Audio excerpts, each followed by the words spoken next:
It's time now for Inside Edge with Frankie Corrado as we look ahead to the Four Nations tournament in February. So, Frankie, FanDuel has a market up where you can actually bet on whether certain players will make Team Canada.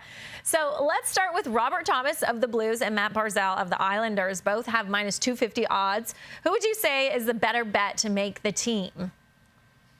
I would lean more towards Matt Barzal, but they are very similar players, playmakers, guys who play a big role on their team, and very similar numbers for both these players, not only last season, but at points over the course of their career. But the thing that maybe distinguishes Barzal a little bit more, it's that elusive skating. It's that element of being a dynamic player that Robert Thomas is for sure, but Mathew Barzal has it a little bit more. It's hard to not watch the New York Islanders and notice that when Barzal is on the ice, it's a very different team than when the other three lines are on the ice. And that's part of what would make Mathew Barzal a little more of an attractive piece to that team. You can put him higher in the lineup. You could have a more dynamic player lower in the lineup. I think both players have a very fair chance of making the team. But if you're asking me one over the other, I would probably say Barzal.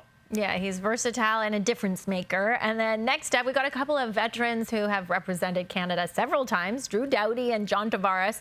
They have the same odds at minus 170. Who is the better bet, Frankie? Drew Doughty.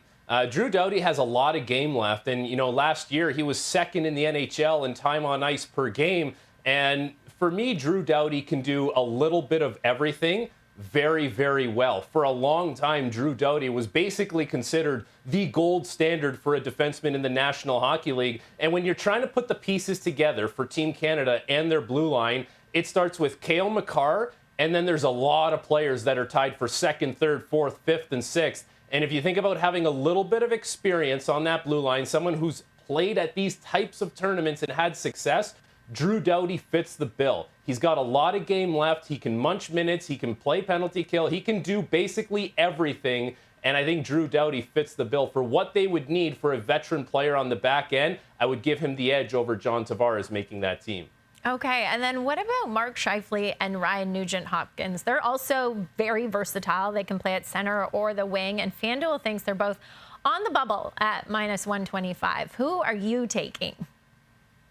The edge goes to Ryan Nugent-Hopkins for a number of reasons. The first reason would be the Edmonton Oilers connection. Just knowing that if you wanted to, you could have him playing with McDavid and Hyman, and that would be one of the best lines in the tournament. That's very attractive. Knowing that you could have him lower in the lineup as a centerman, someone who's a little more defensively aware, someone who can kill penalties.